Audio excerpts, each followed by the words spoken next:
Dios les bendiga, mis amados hermanos y hermanas. Me llamó mucho la atención cómo los esquimales cazan los lobos. Ellos cogen un cuchillo bien afilado, lo van cubriendo de sangre y lo van congelando hasta que el cuchillo queda completamente cubierto de sangre.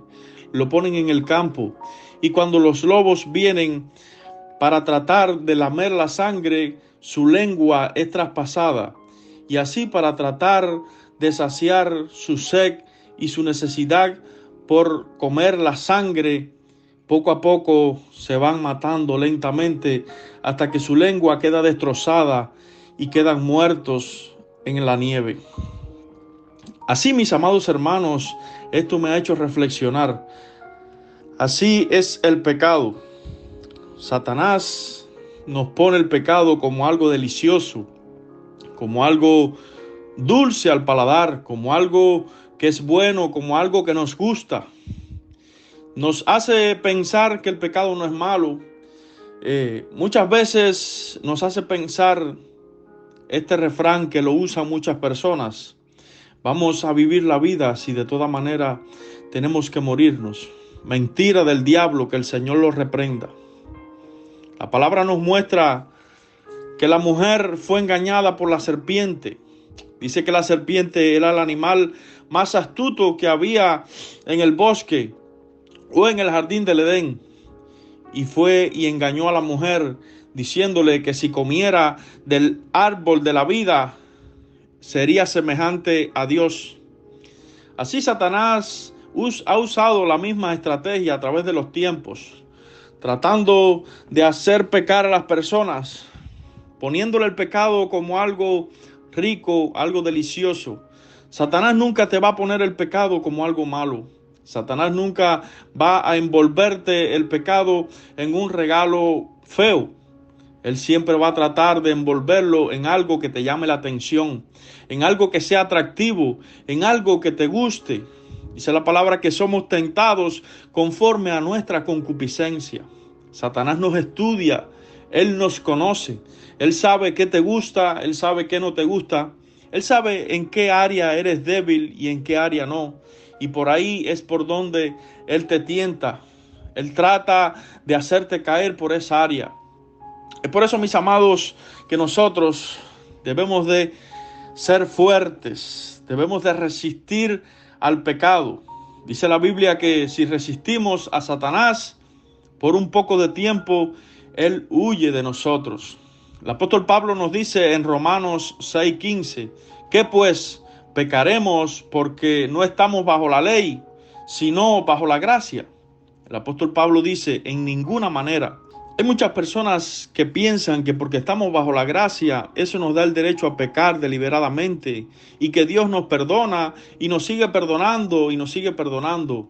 Pero estas personas han endurecido su corazón.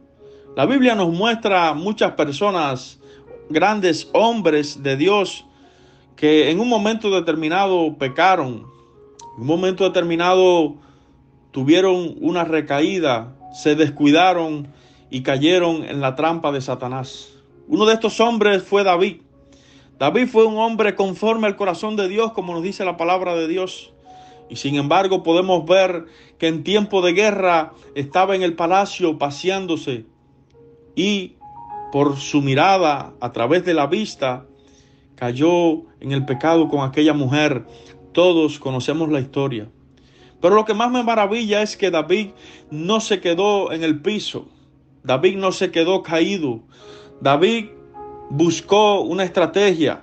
David ayunó y oró. David se arrepintió de lo que había hecho. En el Salmo 51 podemos ver todo lo que nos dice el Salmo 51 cuando él clama y pide perdón, cuando él humilla su rostro, cuando él va delante de la presencia de Dios y le pide perdón al Señor y le pide que no aparte de él su Santo Espíritu. Así, mis amados hermanos, debemos de hacer nosotros. Muchas personas en un cierto momento hemos descuidado nuestra relación con Dios, nuestra intimidad con Dios, y hemos caído en un pecado. Hemos hecho algo desagradable. Hemos hecho algo que no le agrada a Dios. Pero ahí en esos momentos, cuando el Espíritu nos ministra, cuando el Espíritu nos convence de lo que hemos hecho, entonces tenemos que dar cuentas. Entonces tenemos que ir adelante de nuestro Dios, como hizo el salmista, arrepentirnos, llorar, humillarnos delante de Él y pedirle que nos perdone. Pedirle que no aparte de nosotros su Santo Espíritu, el Espíritu Santo, que es lo más preciado que tenemos nosotros los creyentes. Ese Espíritu que nos convence de pecado, de justicia y de juicio. Ese Espíritu que nos ayuda, que nos fortalece. Yo no sé en qué situación tú te encuentras hoy. Yo no sé qué tan lejos tú has caído. Yo no sé qué has ido y has mordido la trampa que Satanás te preparó para que cayeras. Pero yo vengo a decirte de parte de Dios que no todo está perdido, mi amado hermano y hermana. No todo está perdido. El Señor está esperando que vayamos a Él. Él tiene los brazos abiertos. Él te dice, hijo mío, hija mía, no te alejes más de mí. Acércate. No importa lo que hayas hecho. No importa cuán bajo hayas caído. Yo te perdono. Así como lo dijo Jesús, aquella mujer que fue sorprendida cometiendo adulterio y la trajeron delante de Él para que Él la juzgara. Aquella mujer iba a ser apedreada, iba a ser muerta bajo la ley de Moisés. Había que apedrearla y había que matarla. Pero sin embargo, Jesús le dijo a aquella multitud que acusaba a la mujer que tire la primera piedra el que no haya pecado. En aquel cuya conciencia no tenga pecado, que tire la primera piedra para juzgar a esta mujer. Y la palabra nos dice que la conciencia de aquellas personas lo acusaron, desde el más chiquito, desde el menor hasta el mayor. Y ellos se retiraron y solamente quedó Jesús, aquel que sí podía acusarla, aquel que sí podía juzgarla, porque ese nunca pecó. Y Él le dijo, mujer, ni yo te condeno, vete y no peques más.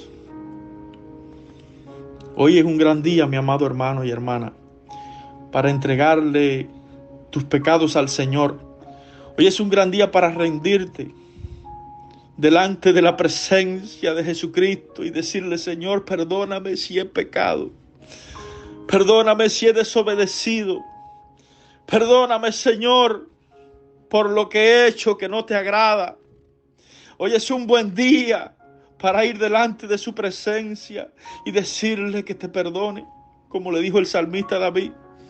Perdóname, Señor, aún aquellos pecados que me son ocultos, aún aquellas cosas que hago, que digo, que pienso, que no me doy cuenta y son pecados. Señor, perdóname. Hoy es un buen día para pedirle perdón a Dios. No perseveremos en el pecado porque estamos bajo la gracia. Dios te bendiga, mi amado hermano y hermana.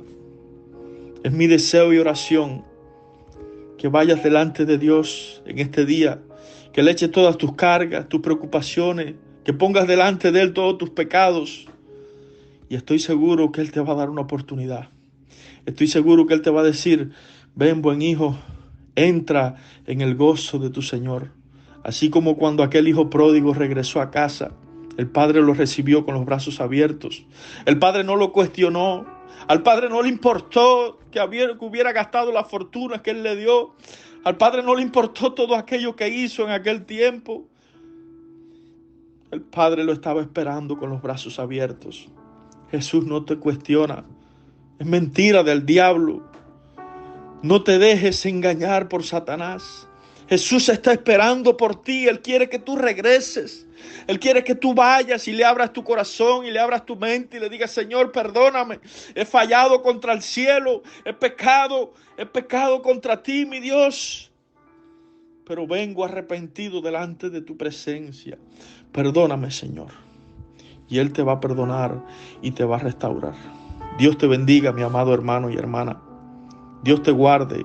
La paz, la gracia y la misericordia de Dios estén contigo todos los días de tu vida.